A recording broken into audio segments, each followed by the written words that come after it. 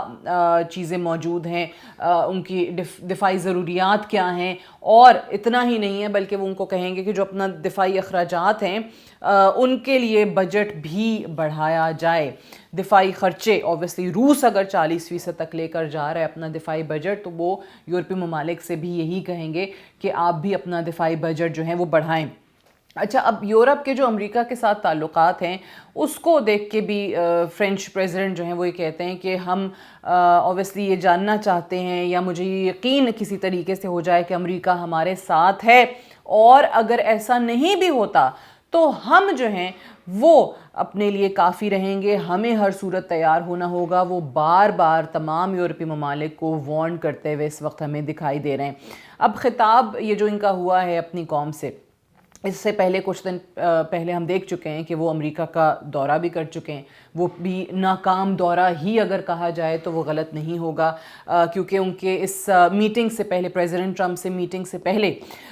وہ بہت زیادہ کہہ رہے تھے کہ میں جاؤں گا، میں پریزیڈنٹ ٹرمپ کو یہ بتاؤں گا کہ پوٹن کے ساتھ جو ہیں وہ معاملات اتنے آسانی سے حل نہیں ہو سکتے ہیں، یا آپ کا جو سٹانس ہے بہت سافٹ ہے ٹورڈز پوٹن، وہ نہیں ہونا چاہیے، آپ کو اس کے سامنے کمزور نہیں پڑنا چاہیے، اور میں یہ بھی بتاؤں گا کہ امریکہ کے اور یورپی یونین کے جتنے بھی مفادات ہیں وہ مشترکہ ہیں۔ لیکن اس کے بعد کیا ہوا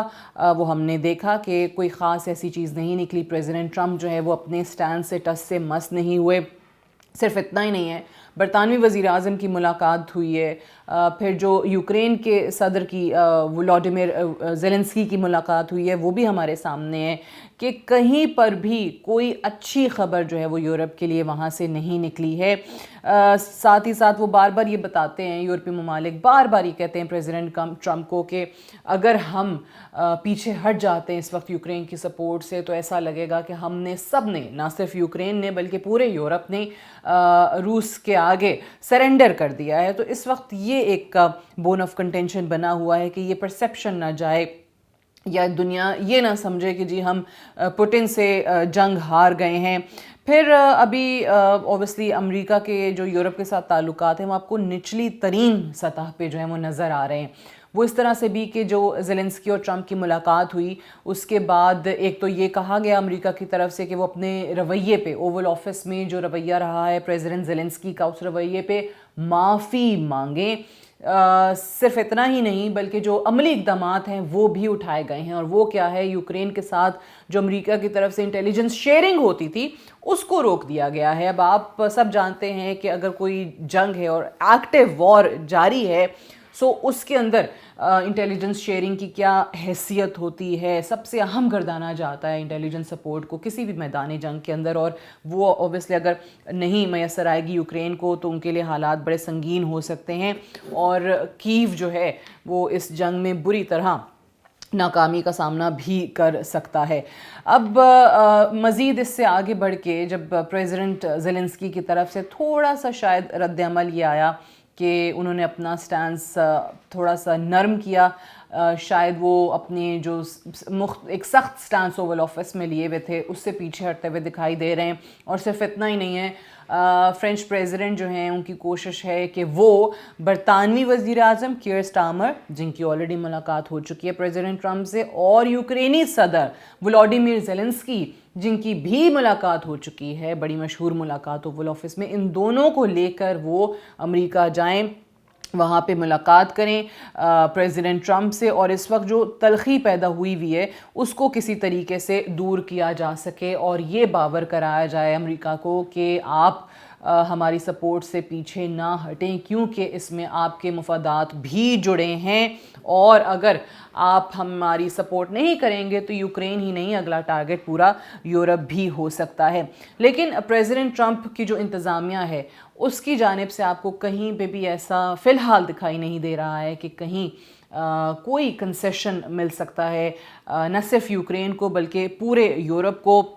اور وہ بار بار آپ کو بتا چکے ہیں کہ یہ ایمبیشس ایک موو تھی یوکرین کی طرف سے جو جنگ کا باعث بنی ہے، وہ کس طریقے سے کہ یوکرین کی خواہش تھی کہ وہ نیٹو میں شمولیت حاصل کر سکے، نیٹو کا ممبر بن سکے، اور امریکہ یہ والی انتظامیہ جو ہے اس چیز پہ کنونسڈ ہے کہ اس خواہش کا اظہار کرنا ہی وجہ بنا ہے ان دونوں ممالک کے درمیان اس جنگ کے لیے۔ اب پریزیڈنٹ ٹرمپ جو ہیں وہ اپنی ایک طے شدہ پالیسی ہے ان کی یورپی یونین کو لے کے، اس سے پیچھے ہٹنے کو تیار نہیں ہے، اور انہی کی جو پالیسی ہے اس یوکرین اور روس کی جنگ کو لے کے وہ کسی صورت یورپی یونین کو قابل قبول نہیں ہے۔ تو اب یہ معاملہ آنے والے دنوں میں کس جانب بیٹھتا ہے یہ تو ہم نہیں کہہ سکتے، البتہ ایک بات یہاں اپنے اس ویڈیو کے اختتام پہ آپ کو ضرور بتا دوں کہ اس وقت یہ پوری صورتحال جو کچھ بھی ایکٹیو ہمیں نظر آ رہا ہے امریکہ کے درمیان، یورپ کے درمیان، اس کو دیکھتے ہوئے روس اور روسی صدر جو ہیں ولادیمیر پوٹن، وہ البتہ ضرور کرملن میں بیٹھ کے، ماسکو میں بیٹھ کے اس چیز کو انجوائے کر رہے ہوں گے، اس پوری صورتحال سے لطف اندوز ہو رہے ہوں گے۔ اب آگے آنے والے دنوں میں کیونکہ یہ ڈیولپنگ سٹوری ہے، آگے کیا ملاقاتیں ہوتی ہیں، کس کی کون سی سٹیٹمنٹ تبدیل ہوتی ہے، اس پہ ہم اپنے آنے والی ویڈیوز میں آپ کو مزید اپڈیٹ کرتے رہیں گے۔ Thank you so much for watching.